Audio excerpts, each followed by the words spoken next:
Hey everyone, and welcome back. We're going to be taking a deep dive today. Ooh, exciting. I know, right? Yeah, It is exciting.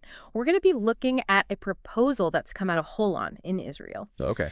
And basically, they're looking at how to completely revolutionize education through technology. Ambitious. Very ambitious. Mhm.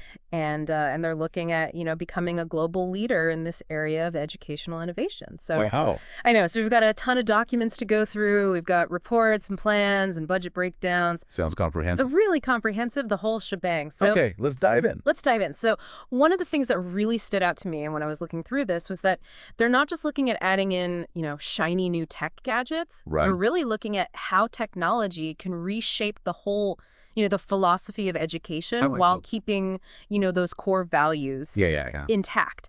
So They're not throwing the baby out with the bathwater. exactly. So it's more than just a tech upgrade, right? Right. And one of the things that they talk about, and I think this is really interesting, is this concept of personalized learning that is driven by artificial intelligence. Yeah, it seems like that's a big trend these days. Definitely a trend. AI in education. AI in education. So do you think this is something that is actually achievable? I mean... Well, I think the potential is certainly there. Mm. I mean, imagine a system where every student gets a learning experience that is truly tailored to their individual needs and their pace. Right. Their learning style, their strengths, their weaknesses. It's Hey, like girl. having a custom-made education. That would be incredible. Yeah. And they are not... Like having a personal tutor Yeah, for each student. but they're not abandoning those traditional teaching methods completely, are they? No, it seems like they're aiming for more of a hybrid approach, Okay. which, I think makes a lot of sense. It's not about replacing teachers with robots. Right. It's about using technology to enhance and augment what teachers are already doing. So they're talking about a blend. A blend, yeah, exactly. You're Yeah. talking about, using interactive whiteboards and having, lightning-fast internet in every classroom Yeah. and giving teachers the tools and the training they need to move seamlessly between Yeah. in-person instruction and Yeah. virtual activities. So they're really embracing that whole hybrid model. They are, yeah. And they talk about real-time feedback. Yes. That was another thing that caught my eye. Imagine a system where students are getting feedback on their work As they're doing it. instantly Yeah. as they're doing it. It's pretty mind-blowing when you think about it. That's amazing. That's so They use a cool. very dynamic vision. It is dynamic. So where are they starting? Well, it's interesting because they already have this digital education policy Oh, okay. in place, Okay. and it's built around these 5 core principles. After principle. Yeah. And one that really jumps out at me is this emphasis on finding a balance between technology and educational values, Yeah. which makes me wonder Yeah. how exactly they're going to walk that tightrope. That is the question, isn't it? Yeah. So if they already have a policy in place Yeah. and they're already working within these 5 core principles, then what is the current state of education like in Holon? So it seems like they're currently using primarily traditional methods, Huh? but they are trying to incorporate digital tools and principles Okay. wherever they can, kind of like dipping their toes in the water. Right. But they've Exciting recognized, things out. yeah, they've recognized that the old ways need an update. Right. And so this proposal lays out a plan to do just that. And they're focusing on several key areas. So let's talk about those key areas. Okay. First up, we got to talk about infrastructure. Yeah, that's the foundation, right? Absolutely. You got to have the foundation. And it seems like they're ready to invest in some cutting-edge technology for their schools.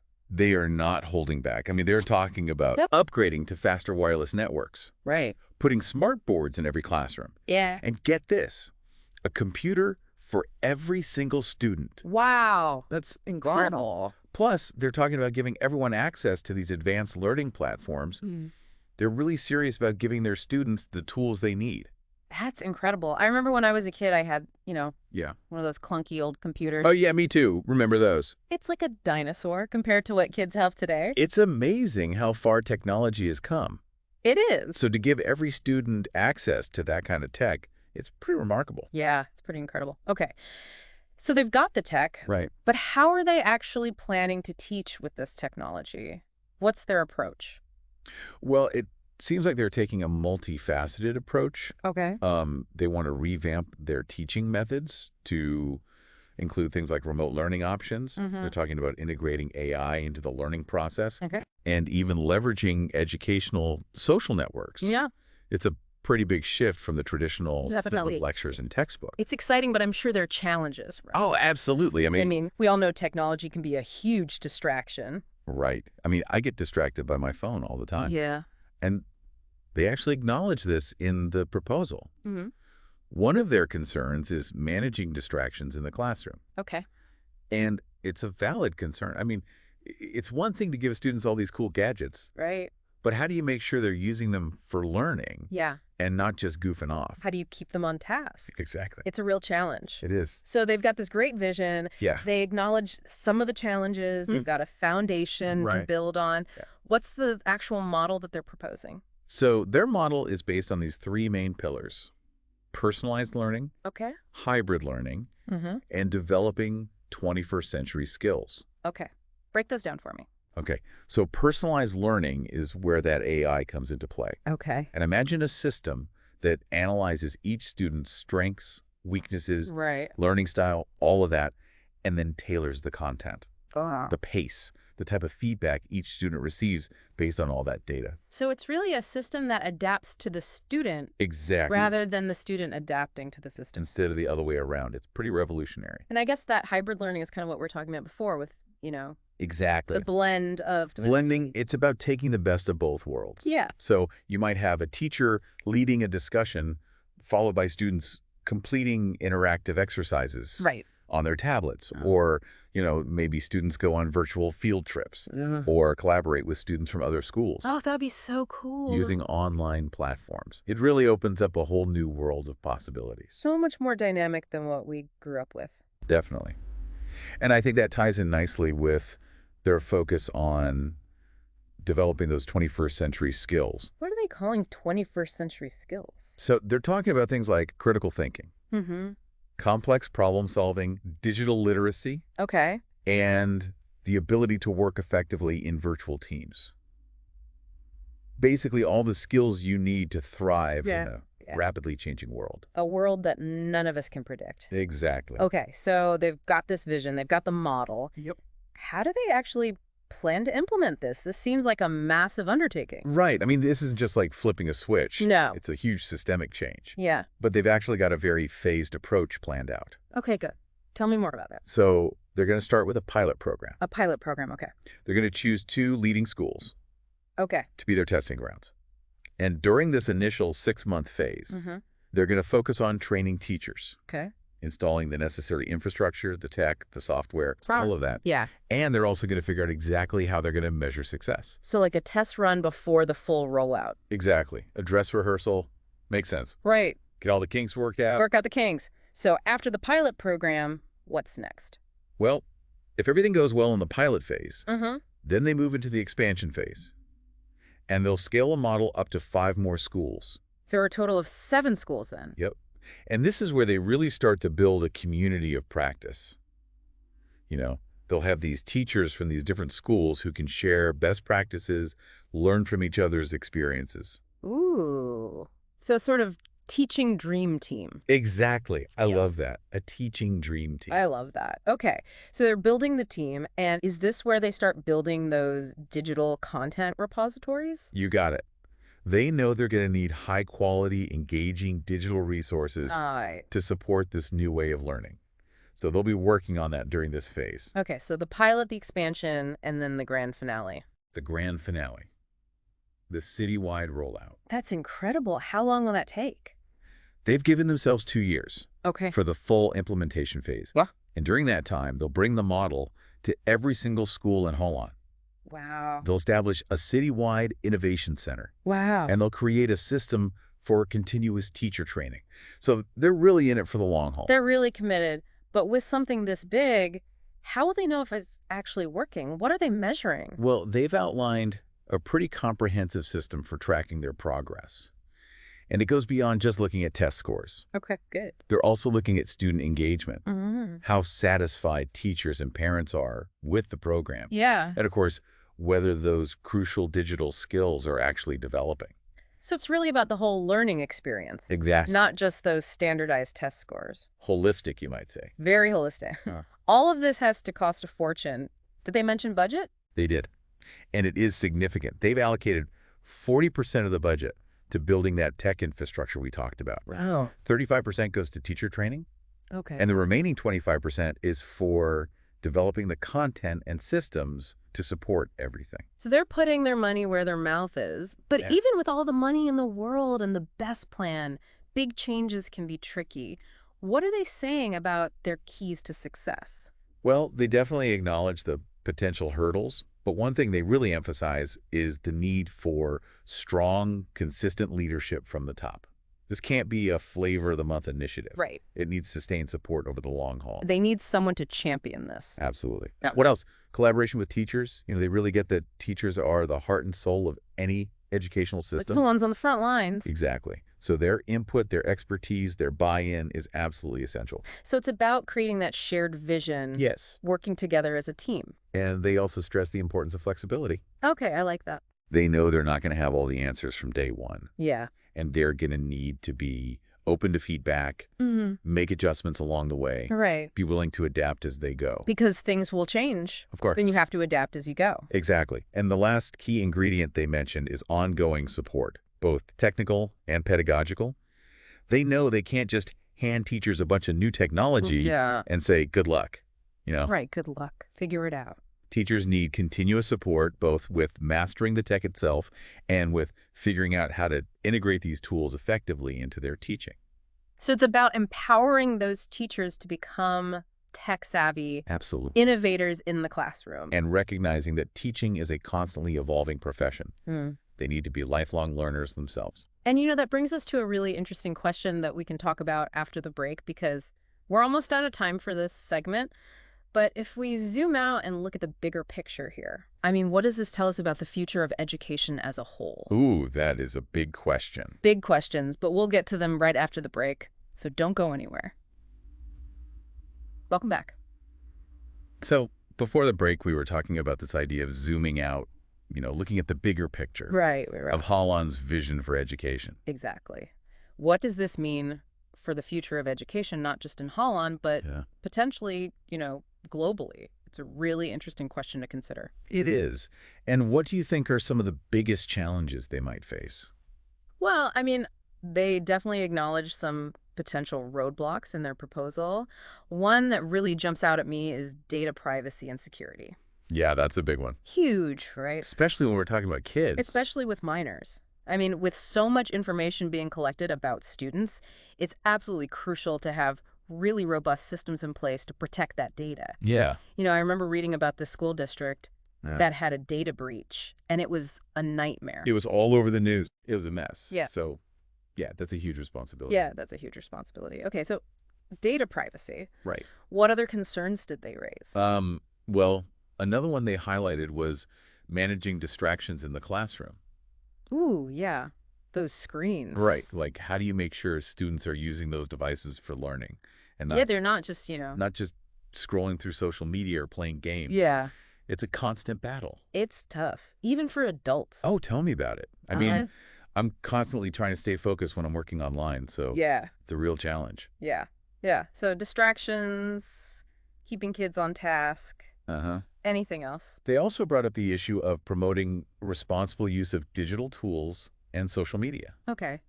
That's an important one. Yeah, teaching students to be responsible and ethical digital citizens is more important than ever, right? Yeah, it should be part of the curriculum. Absolutely, digital citizenship 101. And then, the world is changing so fast. Yeah. And so they also talked about the challenge of adapting curricula to the evolving needs of the 21st century. Yeah. It's not enough to just integrate the technology. Right. You have to make sure what you're teaching is actually relevant. Exactly. Yeah. Like, what's the point of having all these fancy gadgets if you're still teaching stuff that's going to be obsolete in 5 years? Right. Yeah, you're preparing them for a future that you can't even imagine. It's like trying to hit a moving target. Exactly. Moving target. Okay. So they're thinking about those future skills. They're thinking about how to, keep kids engaged, keep the curriculum relevant. Right. And, one thing that they didn't specifically mention, but I think it's worth considering, is resistance to change. Ooh, that's a good point. I mean, people can be hesitant to embrace new ways of doing things, even if it's for the better. Even if it's for the better. I mean, especially teachers. Especially teachers. They might be thinking, well, I've been doing this for 20 years.